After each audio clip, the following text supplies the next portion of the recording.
Sir Roy Strong is the man who made history fashionable. The first celebrity museum director to stamp his identity on the cultural life of this country. In his own words, he was a young man from nowhere who went somewhere. Back in the 1950s, museums and art galleries were dreary places, ruled by privilege and public school grandees, unchanged and unloved since the Second World War. But in 1967, Roy Strong burst onto the scene. He would put galleries and museums at the heart of fashionable life, just as London was about to hit the swinging 60s. His aim was to modernise. His means were theatrical. Even his look would shake the old world out of its apathy. Art would reach out to a wider public and demand to be noticed. Now Roy Strong is turning 80, and he's ready to spill the beans. To me, Lucy Worsley, a fellow historian and unashamed fan. It's more than 30 years since his time at the top, yet the popularity of art in Britain today owes more to him than any other single person. But in spite of his success, he prefers the solitude of the extraordinary garden he and his late wife created at their home in Herefordshire. He's still dressing up, and in more guises than ever. And keeping fit on his 23-gear designer tricycle. Old age, he says, is emancipating. And now he can say anything he likes.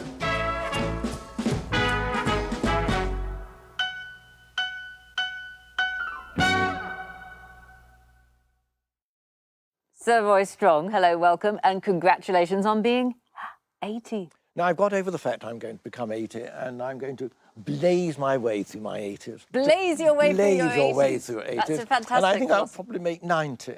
I mean, enjoy every minute of it. Embrace new things, new experiences, keep your mind and body going, and give thanks for each day. I always have said, every year after 80, I think you should look at as a borrowed year, and therefore becomes especially precious. And also surround yourself with younger people like you. Well, I'm glad to hear that I am the doctor's prescription. That's very flattering. Do you feel more yourself than you have done in the past? Or is this not true? People often say, I've grown into myself. I don't care what people think of me. I indulge my eccentricities. Well, I think certainly by the time you're 75, you really don't give a damn what anybody thinks anymore. And once you're out of office, or you're not on the treadmill like you are, where you'd be very careful with your P's and Q's, or you may not be employed again by the BBC. I mean, I don't give a darn, because I don't really need to do anything in particular. I can say and act exactly as I like. Well, may I take you back to the 23rd of August, 1935, when you were born at 5 o'clock in the morning. What sort of a world were you born into? I was born into a 1930s terrace house in North London, in an area called Winchmore Hill. I would say lower middle class. My father was a commercial traveller. My mother was a housewife. I was the youngest of 3 boys. My mother was told by her father, whatever else you do, you must sacrifice everything to see your children are educated. That she did. That she did for all 3 of us.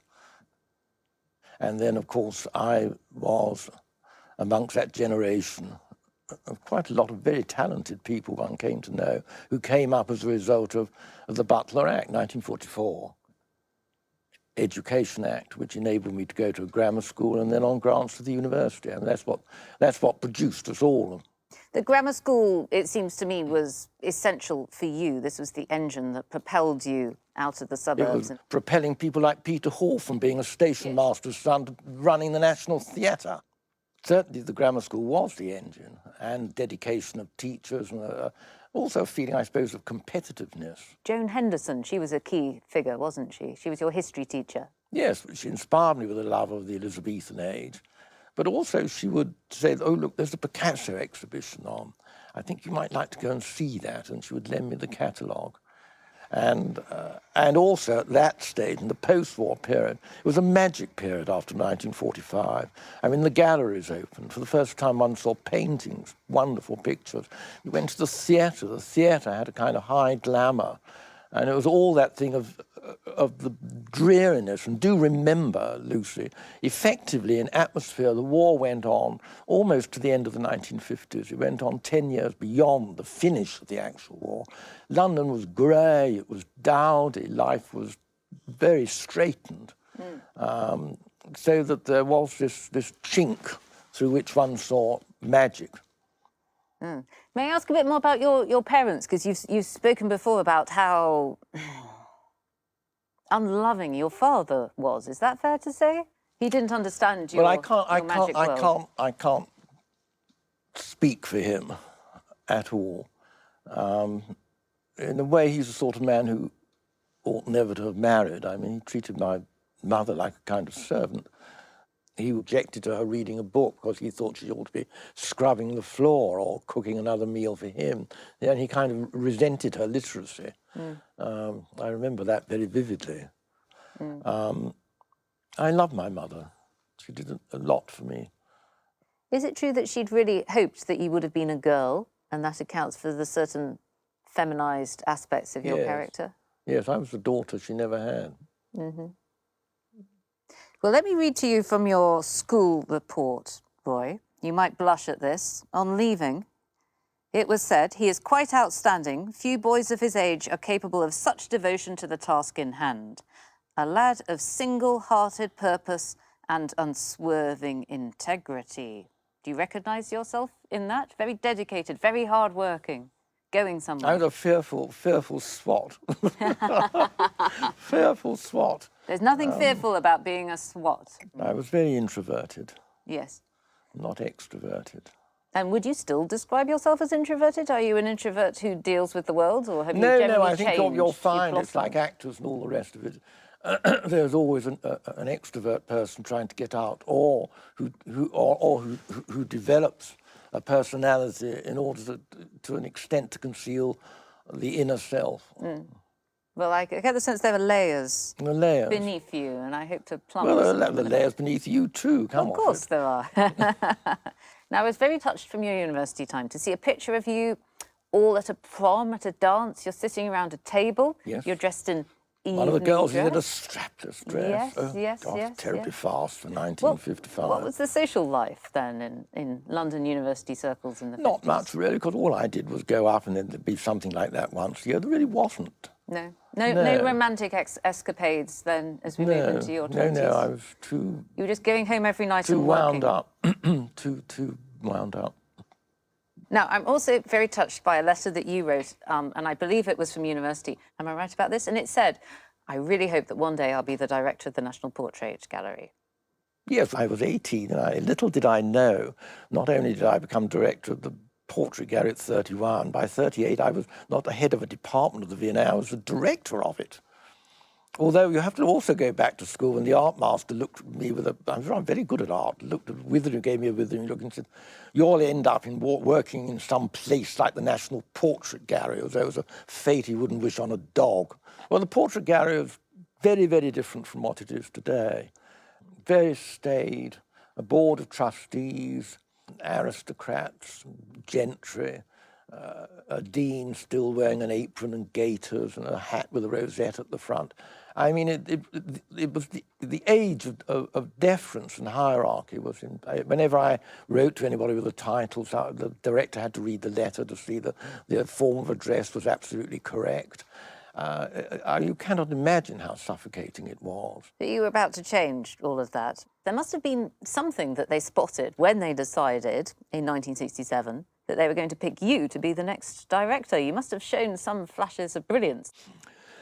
Well, things began to happen to me when I became involved in exhibition making, and that's when what I call the other side of me, which is, you know, a certain camp theatricality, springs out from time to time.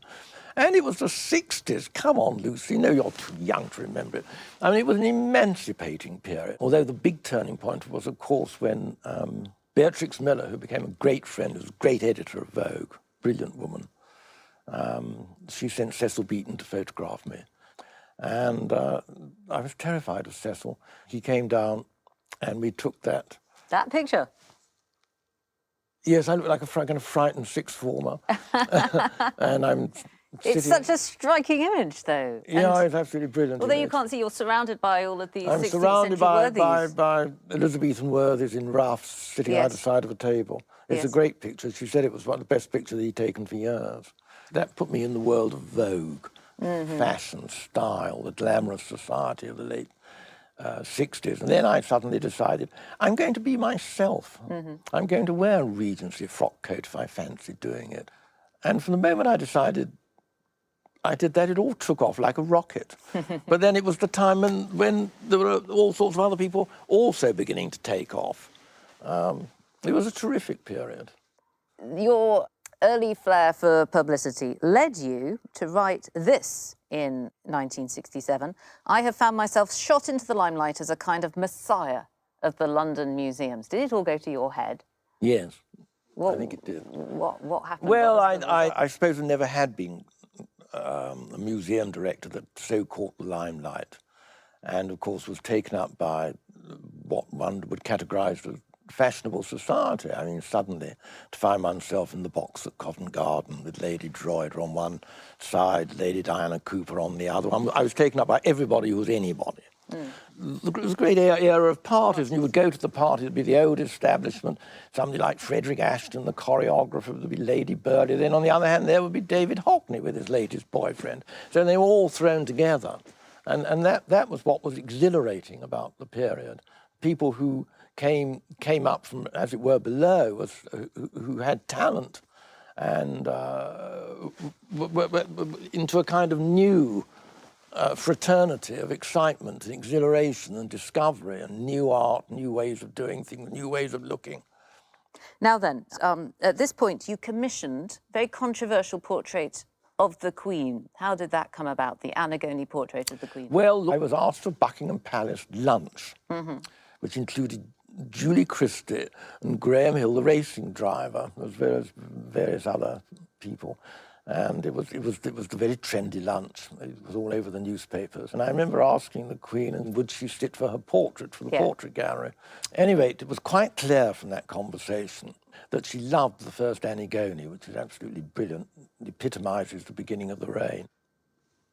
And therefore I got on to Annie Gainey. Then, of course, an absolute uproar. Well, let's have a little clip from the news, this is. The National Portrait Gallery is making the news, and it's the press view of the unveiling of the Anna Gainey portrait of the Queen. This painting seems likely to become as famous and as controversial as its predecessor. From the early sketches to the finished work of art, the dominant impression is one of severity.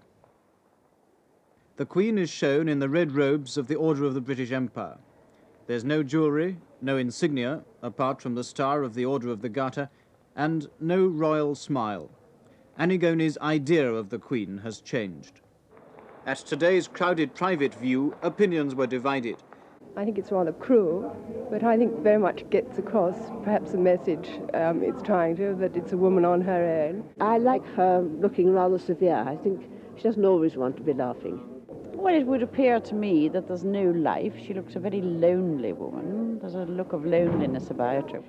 And the last word with the man whose box office will benefit, the director of the National Portrait Gallery, Dr. Roy Strong. Well, I like it. I think it's all right. I think it's right.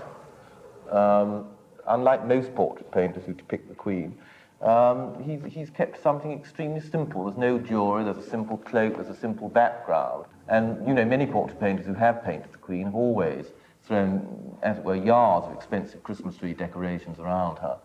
And I don't think got any effect at all or penetrated any character. I mean, this entirely concentrates on the head and the way it's painted, which is relatively simple at the bottom. It gradually gets more detailed, and the real climax is the head, which is painted in great meticulous care. Did you realise that it would be as controversial as it turned out to be? And was it deliberate? No. Well, then somebody threw a Bible at it and various other things happened. Oh, dear. And were you pleased to see all of those people flocking in, even if they had mixed views about it? Well, I loved that. Yes. But what's the gallery there for heaven's sake? For argument and debate and expressing Yeah, yourself. argument and debate and people coming in and out. And don't forget, no portrait of a living person could be put up in the portrait gallery then, until I got the rule changed. So the Queen and certain members of the royal family were the only people who were actually walking around on two legs who could ever be hung on its walls. And that was a major change of policy that's obviously shaped their future. It was huge. They wouldn't allow them to be hung until they've been dead 10 years. But you try and get that.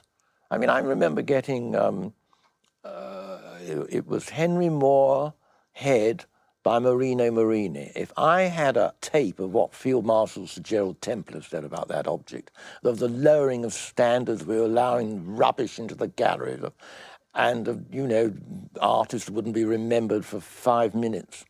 I mean, you'd be amazed. Talk about reactionary. Something else that really strikes me about that clip is how posh all the members of the public sound. Did everybody speak like that then? Well, it would be largely a middle-class audience, wouldn't it? Yes, well, you can trace that in the way people speak.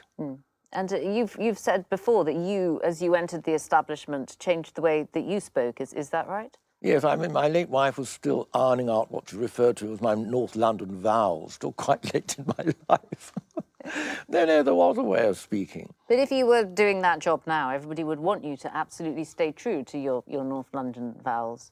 Yes, with outre ton, outre mer, for heaven's sake. Well, too late to do anything about it now. No, I can't go backwards.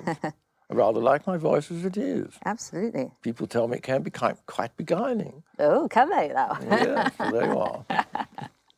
Now then, let's see a little bit more of the Young Museum Lion of the... This is 1971, this next clip. You haven't got very far, have you? No, we haven't. We need to hurry up. Let's move on. Better put a... We've got you doing two things you do very well, making an academic point about the heroism of the Elizabethan age, and then you ask for the money at the end. Watch this.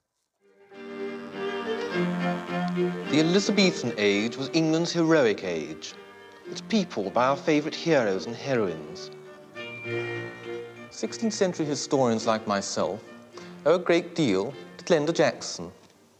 The television series Elizabeth R put the age of Queen Elizabeth I right back onto the map as one of the most romantic eras in the history of Britain. Here in the Tudor Room of the National Portrait Gallery, I'm surrounded by the heroes of that age. Look at them. Sidney and Raleigh, the two favourites, Leicester and Essex. And dominating the room, the large, luminous portrait of the great Elizabeth herself, resplendent in silvery white damask, thick-studded with jewels. She stands or rises out of her realm of England, banishing storms and ushering in the sunshine of peace. And sunny peace, I suppose, must be the general idea of what it must be like to be a director of one of our great national collections. Well, this is no longer true, and probably never was even in the past. Every time a work of art of crucial national importance appears, the struggle for acquisition begins once more. I want to talk about two such objects, two more worthies added to our gallery of famous Elizabethans. One will be known to you all, Sir Francis Drake, swashbuckling, circumnavigator of the globe, singer of the King of Spain's beard. The other a self-portrait of an artist called Isaac Oliver. Both cost staggering sums of money. Drake, 28,000 guineas. Oliver, 32,000 guineas. And here they are. Yes, I suppose they do come as something of a shock. It is shattering to think of all that taxpayers' money expended on two such absurdly small objects. But these astounding prices represent a reassessment of the art of the reign of Elizabeth I. My hair is amazing, isn't it? It's wonderful. It looks so silky. You look like a Yeah, shampoo much better than it advert. is now, yeah. Now, you were obviously a fantastic fundraiser, and that was not a time when it was on the list of museum skills, was it? And I was wearing I hope you noticed the bell bottoms. Yes, I also like the way that you're sort of sitting on the little No, bench I've there. forgotten how good I was. You're not standing, you're not stiff, you're clenched with enthusiasm for what it is that you're talking about, aren't you? Well, yes, I think I did know how publicity worked. You obviously did. You're extremely good at it. And tell me a bit more about your look then. in the 60s. There was a period where there were Cuban heels, weren't there? Yes. Quite high heels for men. And then there was maxi coats down to here. And then, I suppose, really sort of copying Cecil Beaton to a degree, a very broad-brimmed hat. And then there was always that Regency look and cravats and the rest of it in the evening. And when did you grow your moustache? My moustache arrived in 1970. It was a result of Sergeant Pepper's Lonely Hearts Club Band. And there were the Beatles, all with their moustaches. And you've used the word camp already of something of your public persona. Do you think that if you'd been born in a later period, you might have taken a different path through your personal life? Well, I always find people's sexuality in a way so varied. I mean, nowadays, I think that the great change is everybody's so open about that. I think there are elements in me which may have gone in a gay direction, but there are other elements in me. I love the company and the presence of women. But if you were in your 20s now, would things have been different for you, do you think, as a... I can't tell you that. All I know is that I really want... I'm by nature a homemaker. Yes. Very much so. And I knew that if I formed a partnership with anyone, it had to be somebody who was as definite a figure themselves, which in a way you would think ended up like that, but it didn't. And Julia Trevelyan-Oman entered my life. And it was really an old-fashioned, almost Victorian romance. We were both really born out of period in that context. It's the best thing I ever did. Was it 32 years that you were married together? Yes. Well, we have next, if you'd like to see it, and it is your choice, we have now a clip of Julia from 1969, and she was at this point on what must have been a huge project for her. She was preparing the sets for the film of Julius Caesar with John Gielgud in it. Would you like to see her? I'd love to see that. All I know is that working on that film, it was one of Tony Richardson's, and there were terrible problems. It was not her favourite, but let's have a look. I've not seen that.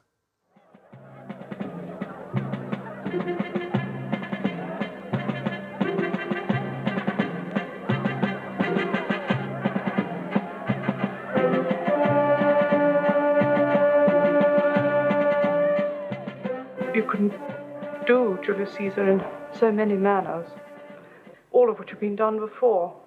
Doubtless Renaissance style has been done before, but this seemed to be the best from our point of view, with Mantegna's Triumph of Caesar particularly being our Bible, because this wonderful painting at Hampton Court can give a spark off for the whole of this film, and it's what we were using and working from the whole time. We did all the smaller sets first, so as to give time to the bigger ones. The other smaller back streets started evolving around main areas, trying to get the various views growing from the Capitol. When you're working on a film, is it your whole life? I have no other life other than the film. I only want to sleep and then go straight back to work because, frankly, it's so involved that you can't afford to think about other things at the same time. Now, that was before your marriage, and obviously she did have another life after that. She was amazing. She was a very private person. I felt with that film clip, you caught the hesitancy and the shyness of her. Yeah.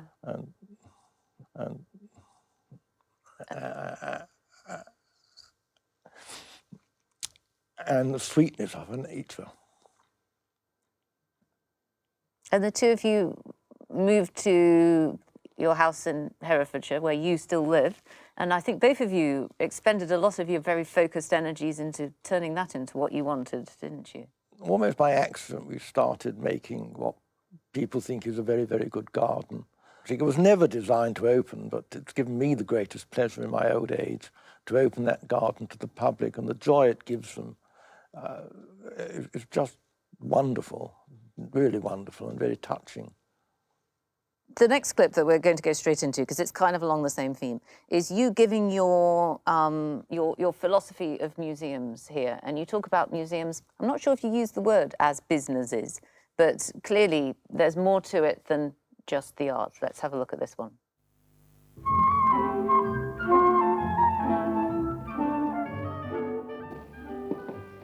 John Tuser talks to Dr. Roy Strong of the National Portrait Gallery. Let's have a look at screen 26, for instance. There we are. Well, I can honestly say I haven't a clue what this one is. I forget the names of the men. I mean, it just shows you've got 6,000 things in the collection, 1 million engravings. One's memory gets really rather fraught. Wouldn't you really rather like to have this picture on show? Yes, I would. In fact, it is going to go on show when we redo our Victorian rooms. It is an important one.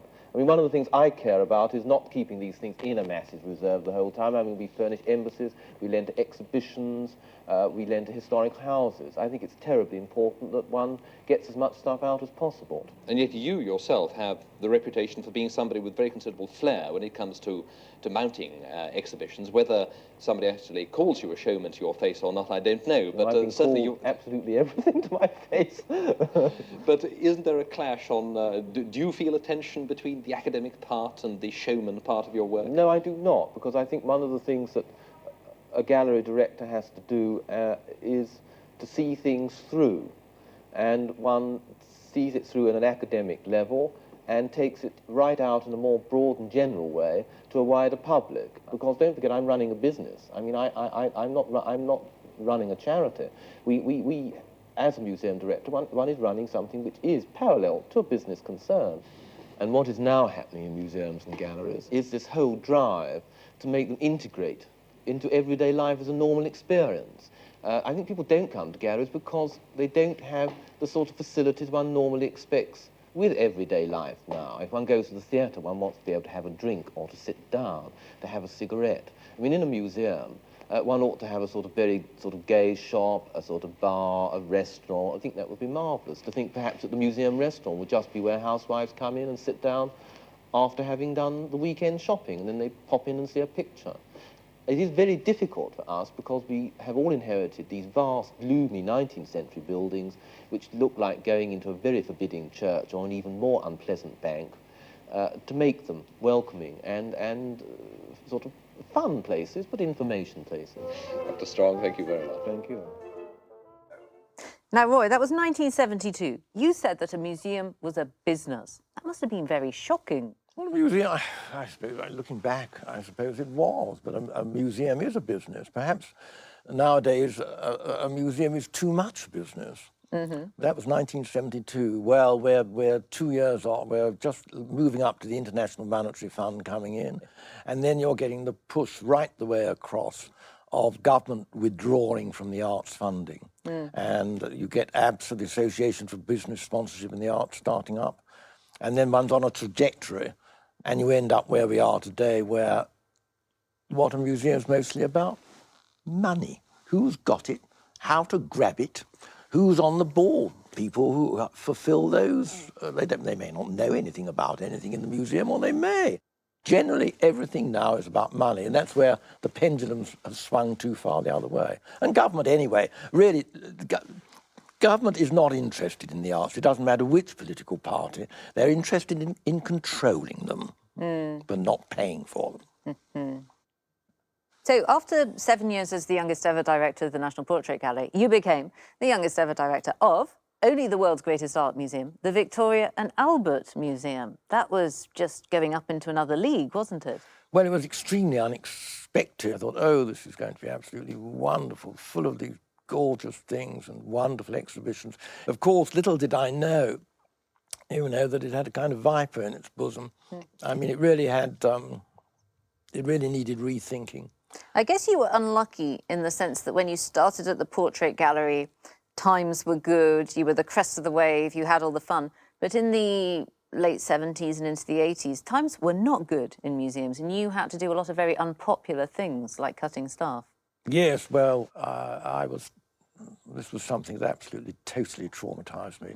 I could never forgive the socialist government for that. It was just dreadful, dreadful, dreadful. I had to fire 150 people in 1 year. It was the most screaming row ever, because I thought, well, okay, other people can provide a service to the regions, and we will shut the regional services where your voters are. So there. We're going to see some of the difficulties now that you faced when you had to cut the size of the V&A because the government grant had shrunk so much. The V&A opened 120 years ago. Albert, the Queen's consort, took a special interest in bringing culture to the masses. Not much has changed down through the years, but government cutbacks have now caught up with the V&A. Traditionally, the V&A sends travelling exhibitions across the country, just as Albert planned. But all that is going to change if one man has his way: the director. His plan is to axe a whole department, to get rid of Albert's brainchild, regional services, which for more than 100 years has taken art from the V&A to the less well-off people in the provinces. I wonder whether the director has made the right decision, but there he is director and I'm the keeper of this department, so of course I doubt. And I doubt with some of the other members of staff not necessarily in this department. Has it made him unpopular? It's made him unpopular in the sense that we feel very estranged from him. Do you believe totally that it would have been impossible to cut back in every department throughout the museum? Yes, I do. Rather than sever one whole chunk? Absolutely. I know it's all very well to turn around and say metropolitan elitist pig cutting off art from the milling population, from Aberdeen to Plymouth. That's a very easy charge to make. But I really would defy anybody in the situation in which I have been placed to come to any other decision. Is there any truth in what a lot of people are saying, which is that by cutting off regional services, there's going to be so much protest that Mrs. Williams might well be moved to keep regional services, and therefore you may continue as you had done before? I really think that's a question or a statement, whichever you think it is, upon which I can make no comment whatsoever. But is it a good political move? That is for you to draw your own conclusions upon. Would you see it as a good political move? Would you see it as a good political move? Yes. Oh, how do you feel looking at that? But I outfaced him. You absolutely did. Oh my goodness, that was like House of Cards. You gave him the look there. Yeah. What really shocks me about that one is seeing members of staff complaining about the director. That would never happen today. It would be in their contract of employment. Well, I mean, the V&A has always been a very unhappy place. I mean, I know during that period, 4 heads of department met once a month in the basement of the Dakis restaurant as to how they could smash me. Charming place, the V&A. It doesn't sound much fun being the director. No, but I mean, the V&A's always been like that. It's simultaneously a great and wonderful institution and cankered. It always has been. And I'm sure that it still is. It's never actually been a happy institution, ever. Well, having said that, let's look at one of your great... But it didn't sink me. Obviously not. Alive and well to tell the tale. Let's have a look at some of the happy times. Well, I don't know about happy. Some of the exciting and challenging and successful times at the V&A. In 1974, you put on what I think must be your most celebrated exhibition, The Destruction at the English Country House. That was a real polemic. It changed what people thought about historic houses. And it was followed up in 1975 by a television programme, which we've got a clip from here. Let's have a look. Our country houses are part of Britain. We assume they will always be there. But they now face the greatest crisis in their long history.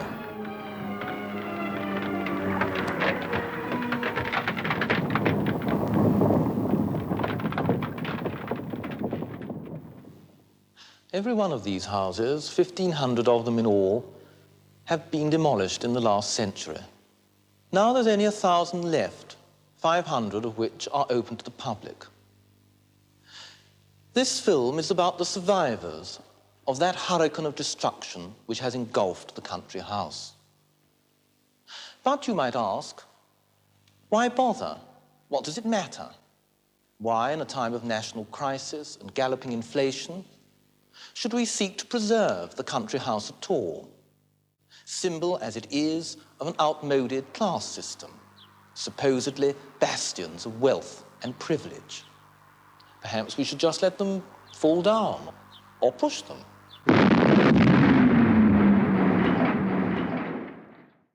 Now that started a whole new way of looking at historic buildings, didn't it, that exhibition? Well, not only, but the use of museum as polemic and making a comment and making the public think. It caused a sensation at the time and really changed public opinion and changed government's opinion. The socialist government, the incoming socialist government, wanted to bring in a wealth tax, which would have brought the whole thing down. And it's the first of a trinity of exhibitions. We went on in '77 to do Change and Decay, the Future of Our Churches. Less successful, somehow churches never switches people on, but a landmark. And then finally in '79, the garden, the first exhibition ever on the history of gardening, Gainey, had enormous effect. Listing of gardens, garden history, garden restoration, so on and so on. All those exhibitions were seminal to, not only to academia, but to action. To action. And the balance, I think, has gone out of museums now. They don't do anything as controversial as this. Well, who would sponsor that? But if you ask museum visitors today what attracts you to the museum, it's not controversy necessarily. They come for a social experience, to experience beauty, to have a nice time, and they don't want to be made to feel bad. But you've got to balance. You've got to balance the two. I mean, I always think that. I mean, my exhibitions were always, you lift people up to paradise, and then you claw them. You claw them till they scream. I felt very strongly about that. Yeah. At the same time as you were being the angry young man and forcing all of that sort of thing through, you also became a bit of a sort of national treasure, and you started to get given very serious, grown-up, authoritative, civilization-like television projects. Let's have a look at you introducing us to Westminster Abbey, a place that means a lot to you. Oh, that's the Architectural Heritage Series.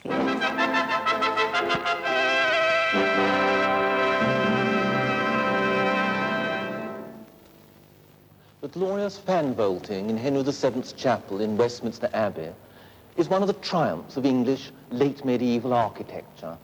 It hangs like frosted lace above a wall of glass. And yet when we look at the tomb of the man who built it, Henry VII, and that of his consort Elizabeth of York, we sense something different.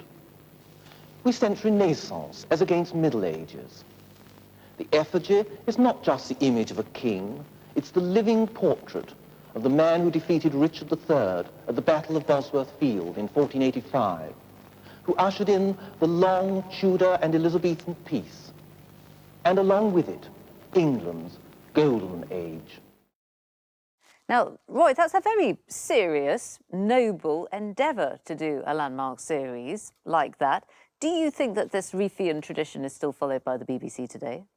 Not really. I don't think so. I think I would much rather see the BBC return more forcefully to public service instead of what I call toadying to some of the lowest aspects of society. I don't know why it's gone in that direction. I just think there must be a lack of imagination at the top. I think there's a terrific thing to be done for culture in all its aspects, in the best possible sense. Wonderful, but I think they've lost it. Well, having said that, the next clip shows bad times again. We're into the 1980s, and the whole issue of entrance charges has come up. In some ways, you were Mrs. Thatcher's little toy museum director. She loved some of the things that you were doing, but you still I object to that description. No, I'm not being I'm not a... OK, I think I maybe used the words little vent. So you must have been Mrs. Thatcher's favourite in some ways. You did a lot of the things that she wanted to do with her belief in the marketplace. But you went on ruffling feathers creatively, would you say, during your years at the V&A? Oh, certainly. this is the story which must be told, because I don't think I've ever written it down. It was the Royal Academy dinner, and there was Mrs. Thatcher, and then I walked up to her and I said, "Prime Minister, don't cut the Victoria and Albert Museum again. We have maintained our spending on the arts." I thought, oh, God. Then came the great speech at dinner, and pointing down the table at me, "And in spite of what Dr. Roy Strong says, we have maintained our spending in the arts." I thought, that's finished me. But afterwards, she came up to me, put her arm through mine and said, "Tell me what the trouble is." And I said, "We're part of government. We've got to be got out." Act of Parliament, I got it. That meant you could look after your own building, you could raise money, you could form V&A enterprises. The list goes on and on and on. OK, we're in the mid-80s in this next clip, and it has become necessary to suggest that people should come to the V&A at a price. And we'll see some of people's reactions. Today, one of London's major museums announced details of a highly controversial scheme to get visitors to pay for its upkeep. The charges aren't compulsory, but the museum wants adults to donate at least £2 and students and pensioners to give 50p. Today, the V&A said it has no intention of scrapping the admission fee. When they open up the V&A on Monday, things will have changed. First, visitors will have to cross a picket line. Then, once inside the doors, they'll come to the reason for the union's anger, the new manned gateways, where they'll be left in no doubt that a small fee of, say, £2 is, well, expected. What's your opinion on being asked to give a donation to the V&A? I'm very willing to give a donation, but I do feel that the £2 is a little too much. These belong to us, these pieces. I don't see why we should pay for things that are already ours. Yet again, the trouble arises from that necessary but invariably difficult relationship between art and commerce. While the V&A houses so many treasures, the building itself is in many cases falling apart. Here in the Indian section, when it rains, both visitors and art get wet. Exhibit A, one bucket to catch drips from a leaky roof. The V&A needs to spend £25 million in the next 5 years on repairs. Most of the people who turned up this morning came to protest about the new system. Why this has all come about, because we've got a Philistine government, and this sort of thing is not priority in their thinking. That not one single person who's demonstrating today, which is a, kind of renter mob, they can't actually give us a solution. All they say is the government must give you more money. Well, the government won't give us any more money, nor do I see that happening. If somebody could actually came up and say, "This is your solution," great. Good old Roy, I'm not bad. There you are. Go out and give it to them, I say. You must have hated that, though. It was the trustees. That was the downside. I got a board of trustees who spent money we hadn't got. And then they went for voluntary donations. It would have been much simpler to have charged. Mm-hmm. And in the end, I think now we're moving to a period where government really doesn't want to get into culture anymore. But do you believe in entrance charges for national museums? It now stands out as an anomaly, doesn't it? I really, think so. It stands out as an anomaly, and I think in the end they will edge their way gradually towards it. Well, certainly, if museums continue to expand, they're all like Abbott's building side chapels every other day. I mean, Tate Britain, the British Museum, they all get bigger and bigger and more things, more and more. Who's going to pay for it all? Well, let's see just how you did that. Let's see how you brought collecting policy completely up to date at the V&A. The V&A moves with the times. Rock and pop music are now being featured, and Beatles memorabilia are finding their way into the catalogue. This collection already includes Beatles boots, wigs, stockings, plates and talcum powder. A recent and highly prized acquisition is Dame Edna Everidge's monumental Ascot hat, modelled on the Sydney Opera House, and now assured a place for posterity. I've been absolutely aware that the whole thrust of this museum must be on the 20th century, that this is what it was founded to do in the 19th century. And young people particularly, they want to come in and see what's going on now, not only in Britain, they want to see what's going on now in Germany, in Japan, in Brazil, and the rest of it. And we have to act in an abrasive and exciting way within the design and manufacture and craft field. Now is the time to innovate. Now is the time to change things. Now is the time to review what we're doing and say, why the hell are we doing these things? I think that's great, that one, isn't it? Yeah, I mean, I did it. I had to virtually force the curators into the late 20th century. Yeah. Well, I can see how you did it by being so, Yes, yeah, I mean, yes, well, yes. you control the purse strings, and they used to have a grant to buy what they wanted to. They always bought something old, so I said, part of that grant's before 1920, afterwards, you've got to buy modern. I actually forced them to buy in modern things, modern 20th century things. And also said, well, wait, aren't you getting out to the design studios and picking up the drawings there on the floor? Whew. Whew. Roy, the next clip comes from the sort of goal, the high point of your time at the V&A. You're absolutely your apogee here. And you were interviewed by Bernard Levin. That in itself was a compliment, wasn't it? Well, he was a man of formidable intellect and perception. A very nice man. I was really quite nervous about being interviewed by him. He gave you what might be described as the eye-level grill. Well, he got you to say in a nutshell what it is that you really stood for. Have a look at this. Please say really why our vacuum cleaners or kitchen mixers or drills for do-it-yourself enthusiasts, does it matter that they're pretty? I think you can apply that to anything. Would you not rather have a beautiful chair to sit on than an ugly one? Yes, I would. You could have, well, you've answered your own question. Well, what it comes down to is, how do we persuade people to want the best? And in this country, it seems to me, unlike many other countries, at any rate in Western Europe, we better be careful, we may both be lynched, if you agree with me, but it seems to be that there is a refusal of the best, or the refusal of demanding of the best. But why is it so? Well, it's a very complicated answer to that question, but a lot of it goes back to the aspirations to excellence, doesn't it? Yes. Well, why is there so little aspiration to excellence?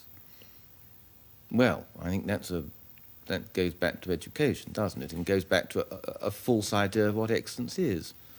I mean, excellence is open to everybody. I mean, yes. Excellence is making a marvellous cake. Excellence is a very good chair.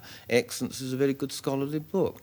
It's a multiple thing. It's not an elitist and an exclusive thing. Presumably, in your museum, in one sense, you can measure it in that. Do your attendance figures grow? I have never measured the success of an institution by attendance figures. One measures the success of that institution by the ideas that it's trying to put over and the success of those ideas in influencing the direction that society goes. One thing you've been very outspoken about is the way in which a museum ought to reach out into what you might call the real world. I mean, you shocked a lot of people by saying eyebrows should not be raised every time a gin and tonic is given away in a museum, i.e. you invite folk in who are not just there to see the exhibitions, but might have a party for them, etc. You've got obviously to seek funds in the private sector, naturally, like any such institution. Isn't there a danger in all this, what you might call showbiz element that's inevitable in it, of perhaps vulgarisation? Well, I don't see why a gin and tonic can't belong to the array of the finest things. Frankly, it depends on your attitude, really, doesn't it? No, I think a central role of a director and a central role of a museum is in fact to reach out. Absolutely. I think it's what I call popularisation without vulgarisation. I always liken, I use my old description of the V&A, I regard it as a mountain which every visitor can climb, and there are views from every level of that mountain, and they're all smashing, but the more clever and the better you get, the better the views are, more interesting and more thought-provoking. Yeah, that sums it up. That's exactly it. You still believe that? Yes, absolutely. Absolutely believe that. So in 1987, you left the V&A. Was that a relief to you?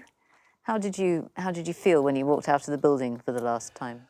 Well, I mean, the problem with me is that I had everything I dreamed about by the age of 38, and then you've got an awful lot of life ahead of you. And also I felt that I had to make some money. I'm quite unashamed at saying that. And my literary agent had the idea that I should write a narrative history of Britain for young people. It's one of the most difficult things I have ever tried to do. Academe wouldn't do it. It's sort of, down there somewhere. And it's the most successful book I've ever written, I think read by every taxi driver. And it put something there so people could read their own history. But because it was narrative, it was story. It was story, and people were going to read on. So that was a great thrill. Now, there's a significant moment in your second career as a writer, which happened in 1997, which was when you published your diaries. Oh, they caused a stir. You were really quite rude about quite a lot of people, weren't you? Well, if you look at them in the context of other diaries that have appeared since, I'm positively muted. I realised that I had to publish those diaries while what I call the dramatis personae was still around. Mm-hmm. Because if you left it any longer, all sorts of people would fade from memory. They're rather wicked in places. That has been said. And they were serialised by the Daily Mail in a way that I wanted to leave the country. That's amazing what they can extract out. But there we are. Can I ask you about the royal family? Because it's fair to say you are a monarchist, is it? Yes. Are you? Yes, yes, yes. Unashamed monarchist. Yes, and yet you do have some quite biting things to say about individual members. Let me tell you what you said about Princess Diana. A bit common, typical product of an upper-class girls' school. Princess Margaret, tough, disillusioned and spoiled. And the Queen, this is surely treasonable. You say, one can never remember a thing that she has said after she said it. No, I don't think that. I mean, if you're in public life, that's it, isn't it? Okay. I don't think there's anything, I mean, you know, people write such things about me. But you do respect the institution, even though you might be damning about certain aspects of certain members of it. Yes, I think that's healthy. Yes. Okay. A critical friend. Institution. Absolutely. Very great. Now then, let's turn to the present day then, Roy. Do you think that in 2015 we are more or less enlightened than we used to be? Well, I feel that there are more people knowing less and lesser people knowing more, if you see what I mean. Yes, yes, yes, that's a good way of putting it. When I came up, there would be, as it were, the highly educated classes, and then the aspiring ones below. I think a sad thing that happened is the aspiration for learning and culture in the old sense, epitomised, let's say, by the libraries and the working men's clubs, and that sort of thing is completely gone. Do you think things are, I suppose I'm asking you rather a facile and stupid question, were things better in the old days? No, I refuse. Yes and no? No, I absolutely refuse to go back on things were better in the old days. They were different. They were different. I think one of the things that I do regret is, I'm very glad deference has gone, but I regret respect going. I think that is greatly to be regretted. Also, populism, I think, is a simply dreadful phenomenon. You know, everybody sits in their sitting room and who's the greatest Briton, and they press a button. But Roy... And my view's as good as yours. Well, my view about the Elizabethan period comes from being an informed person, not just somebody sitting looking at the goggle box and pressing a button. I think we have lost respect. But Roy, you invented populism. Yes, but I had it under control. It's gone way beyond. No, don't tar me with the Blairite brush. I really do blame Blair and New Labour for a lot. They were anti-history. They were for multiculturalism, which means that you actually divide and not unite people. I believe strongly if people come to this country, although they may keep, like the Huguenots and the Jews earlier, their own civilization going, they embrace the civilization they come to live in. And what would you do if you were appointed tomorrow as Minister for Culture? Well, there's no such thing as the Minister for Culture. In fact, if I was appointed You'd create such a thing. Well, exactly. The first thing, it's culture, media and sport. Well, you ought to get rid of media and sport. I mean, I think the crisis facing this country is to do what the Victorians did. Don't forget, they had to hold together an empire, then they had to hold together England, Scotland, Wales and Ireland somehow, and create a kind of a unity within diversity. We've actually begun to smash that up. And what one needs, an education is just dreadful what's happened. You need to recreate that in 21st century terms. A new civilization and a new culture which embraces the British past and doesn't despise it. And where do you see the green shoots of that happening? Well, I don't at the moment. Nowhere. I don't. I think we're still living with the dregs of Blairism. It is a matter of almost creating a new mythology. because in the way a country is held together by visions and images and words, isn't it?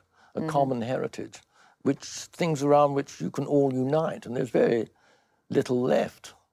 I mean, the thing that worries me most is the whole of Western Europe is weak in the sense that really everything springs from two great traditions, the classical from Greece and Rome, and the Christian tradition.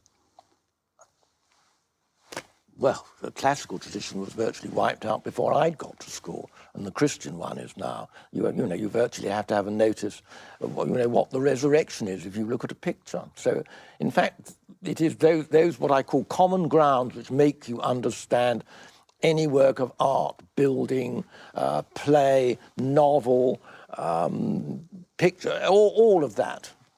I think that is so essential. But oh no, it's not politically correct.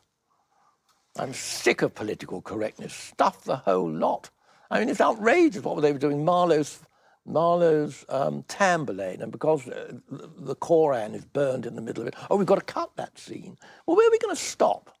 I mean, where's this all going to end up? There's a fair balance. It's a question of balance. And the changes that have happened, I thoroughly welcome. I really do, most of the changes. But I think the lack of coherence of ideals and direction, I think, is very sad. But I love young people. I think they're marvellous. And one of the biggest changes which when I was brought up, anybody sort of above 30 virtually, you were terribly deferential and daren't speak in front of them and the rest of it. And when you come up against a young person, younger people like I do in the gym or in the theatre or something, they just look at you and they think, yeah, well, you're worth talking to or not, and you think, that's all right, okay, we'll have a go at this. And you're off, and they're marvellous. They haven't got all those hang-ups that age, that somehow because you're older than they are, you've got a first-class ticket. You've got to make a mark. Love that. So let me try and sum up what I think it is that you believe in. You believe in the importance of heritage. You believe in hard work. The word heritage is almost besmirched, isn't it? Well, yes, okay.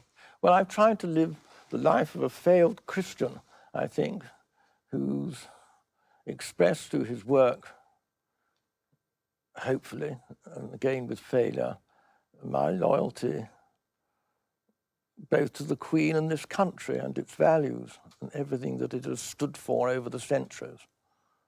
And it's a crumb. I'm sorry, I just have to laugh at that. That's doing yourself down enormously, isn't it? DOB, done our best, isn't it? Dob. That's all you can do. All you can do. Well, Roy, thank you very much indeed for sharing the whole story of your life with us. Well, thank you. Who knows? We might be doing it again when I'm 90. Here's to that. 10 years' time. Lots of love.